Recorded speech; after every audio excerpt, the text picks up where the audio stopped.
So we were talking about how there's different levels of Reiki and the processes that people go through, you know, between the 1, the 2 and the 3. Mm-hmm. When you are ready, when the time is right and you've reached the appropriate level, Yeah. you want to set a room up. You want to set your space up, don't you? Yeah. How do you go about doing that?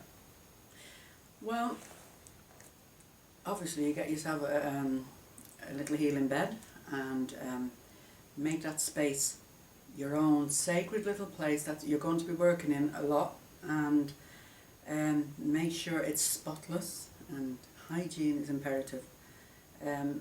You'd be amazed the stories I hear about practitioners, and when I'm teaching I always tell mine, first thing you do before you even actually start a healing session is make sure you've had your shower, make sure you've washed under your arms, make sure you've The breath smells fine. Because yes. you're leaning over people.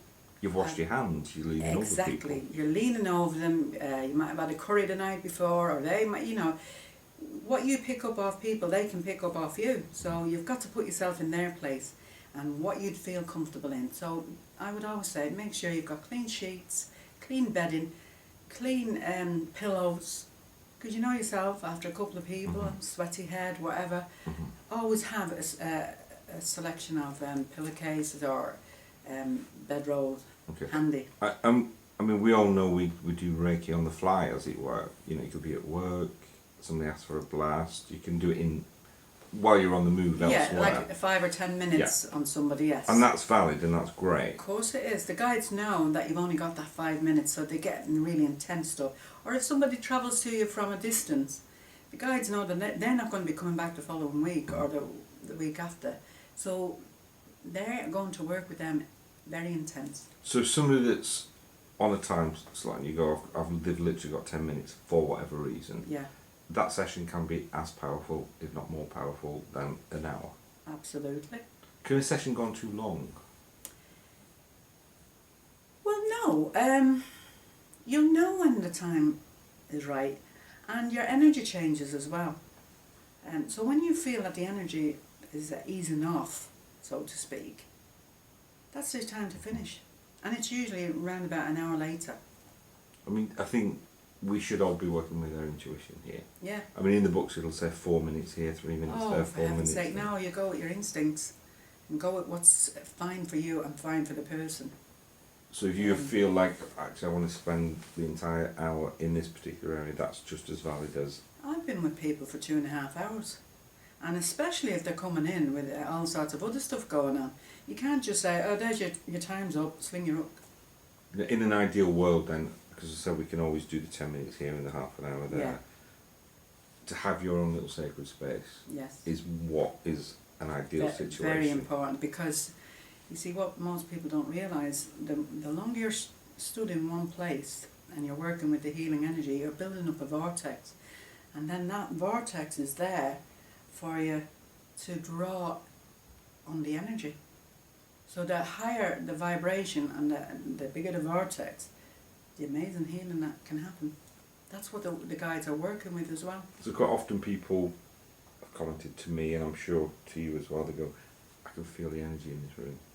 As soon as they walk in, I can feel the energy in that room. When I walk from my living space to the healing room, I love it in there because you're walking into a different dimension, and that's it. The vortex is there. So the more you actually work within that area, the stronger it gets. Yep. And the more permanent. And that happens it for becomes. everybody. If they're staying in one place, that's what happens. The energy builds up. And as you're doing the session, how do you protect yourself from the other person's negativity? Well, before they even come in the door, I'll put up my sacred symbols. They've got to walk through that, you know. I'll put up my bubble of light and everything else. I'll ask the guides and all my helpers to put me in that, because everybody that's walking in your door is negative. All illness is negative. So what we're actually doing is changing it to positive. And 9 times out of 10, you're not always focused on the illness. I'm always focused on the result. how I want to see them, how I want them to be, not always got cancer or always got this. I always say to the person, even with cancer, oh, so the doctor said this and he said you're dying, well, let's try and prove him wrong then. And get them to try and Shift the way that shift it and shift their thinking and imagine themselves well and see them well. That's how I do it. Now, when you're doing a session, you tend to have your eyes closed a lot of the time. Yeah, because I'm looking for the colours. Or sometimes I'm being guided where to go. But at the end of the day, the most powerful healing is focusing on the outcome. And when you recognise that that person in front of you is an amazing spiritual being, because they are. Do you think actually getting them to understand that they are too, that quantum shift in thought for them accelerates their healing process? Yes. Yeah. And that's probably what's brought them in anyway. Now they start to question all of that. And I like people to go out the door thinking different. Give them something different to think about. Not like, oh, they've come in for a healing session and that's it. To think about what you've just explained to them, about guides, about how the energy is applied, how you work with the guides, what's happening to them when they're on the bed. They don't realise they've two bodies. It's physical body and spiritual body. So quite often when people have a session, they go, I feel like I'm pinned to the bed, but I'm also floating. Yeah. Is that an means a explanation of why? Yes. Spirit is floating up and it just hovers above them. And the spiritual guides always work on the spirit. So really that's why a lot of people can report feeling heavy and light at the same time. Yeah, yeah. Have you ever had people come in and with such strong religious conviction? Have I? That they're a hard nut to crack because... So it's not religion, it's... How do you kind of get through that when quite often people, well, I think we both experience this, where they go, if only the priest knew I was coming here, don't tell anybody that I'm coming here. Yeah. Because they've been brought up in such a staunch, religion that is running people like us down, because they don't understand it, that's why. I don't know why they fear it, because religions do fear Reiki. Maybe because it's well, I think you only start to criticise something when you're frightened. And now they are criticising. I read an article last week and I was absolutely, only because I know what I know, I'd have had a major reaction, but I thought, well, somebody else reading that, and it was a religious article about the bishops in Rome had passed this law. They didn't want the hospices or the rest care homes or anybody else to use Reiki on the patients, because it was something. It's almost kind of occult or supernatural. Something like that's what they were implying. That you're dabbling with the occult. And they actually believed that, and straight away I thought, you haven't got a clue. You haven't got a clue about, here they are denouncing Reiki, and Reiki is exactly what Jesus did when he was doing the healing. Hands-on spiritual healing. So, they're just feared. They're just feared. But it's when they affect people, that's when it annoys me. Because people are coming in feared. Or if the priest knew that I was having this Ethel, say, well, what is he frightened of? Have you known Reiki practitioners kind of be ostracised because of a religious group that are kind of... Yes, because of what they've been taught. And I think that's why we're doing this video, because the more people are enlightened to the knowledge and the truth, then they don't have any fear. It's like anything else, isn't it? The more you find out who you are, what kind of a spiritual being you are, you lose all your fears. I have no fears. I don't have any religion. I don't belong to any religion. Mm-hmm. I was brought up Irish Catholic, but I don't belong to it anymore because I don't need it. It served its purpose back then, but it got me to where I'm at today because it made me question everything. Because when I was experiencing stuff myself, they were teaching one thing, lots of stuff that I didn't agree with. It didn't make any sense. So you're very much God is within. Absolutely. So I don't have to go to church. I don't have Not to. at all. Sure, that's a man-made thing anyway. Mm-hmm. And people are waking up to that. People are waking up to the truth of their being. That they don't need to go and sit in churches, or they don't need to be preached to.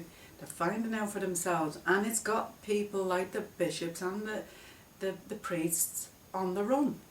So that's why they're reacting as they are doing to people like me. And do you think people, when they gain an understanding that they're more than just a physical, that they're a spiritual, Yeah. You there's see, an energetic body to them, that's right. that it's multi-dimensional, that kind of aids in their healing? Yeah. Well, when you give people that piece of knowledge, like I do, and even when I'm teaching, I'll say to the pupils, when you do healing on a person, I want you to, that person's coming to you for help, but I want you to touch the spirit. And how do you touch the spirit? By passing on a bit of the knowledge that you've learned of who they are, what they're here, what it's all about. People are lost, and people are bogged down in certain religions. Well, I think the world is in such a state of chaos. People need hope. People need to see there's... Well, that's all on the way now because they're all awakening now, and I can't, I'm saying bring it on. Brilliant, it's great stuff up ahead. It's not all the doom and gloom that they've been taught. It's great stuff coming. So the whole 2012 issue for you is actually... Awakening. It's like a rebooting of the computer. Yes, and it's finding out who you are, what you're here for. You've been here thousands of times before. Every time you've come here, you've had a sacred contract. All the people in your life have been in your life before. They're all part of your soul group. Soul group, yeah. Yeah. And so, you see, there's a lot of that stuff that them out there don't want you to know. Those in charge, they don't want you to know. Or some of them don't even know themselves. They're just teaching what they were taught for generations. But I know where I'm going when I leave this planet. And I don't have any fear of it either. So when people come to you, it's about alleviating fear and giving hope. Giving them hope, and I will say to that person, or you said before, didn't you, somebody comes to you and they're saying they've got emotional problems, or they're nearly topping themselves, or they're this, that and the other. But the priest said, don't go to her. Well, he's not the one that's sitting with you till 1 o'clock in the morning trying to help you, is he? You know? That's what we do. But we don't go around shouting from the rooftops. And we don't charge for that either. You know? I mean, this has never really been about the money for you, has it? Not at all. Well, anybody that knows me knows I've done it for years for nothing. And it's because I had my own spiritual experiences, it was about passing that knowledge on to other people, to awaken them to who they are and taking back their own power. Their own power. And I'm talking about not only religions, cultures as well. I'm totally against anything that keeps anybody down, anybody oppressed. Religions kept people down, kept them in their place through fear and guilt. That's out of my book. Don't want to know. And the same with cultures. A lot of stuff goes on behind culture. That's an excuse. It's okay because that's our culture. Well, I'm sorry. If you treat your women like that, it doesn't fit with me. You know? Because those aren't spiritual too, so they're kind of religious doctrines. They're all man-made things that's gone on for generations. Well, it's about time to broke the cycle. So you've come across kind of that fear when people have been coming through the door, haven't you? Oh, shocking. Terrible, and terrible stuff that they're feared of. And, I might add,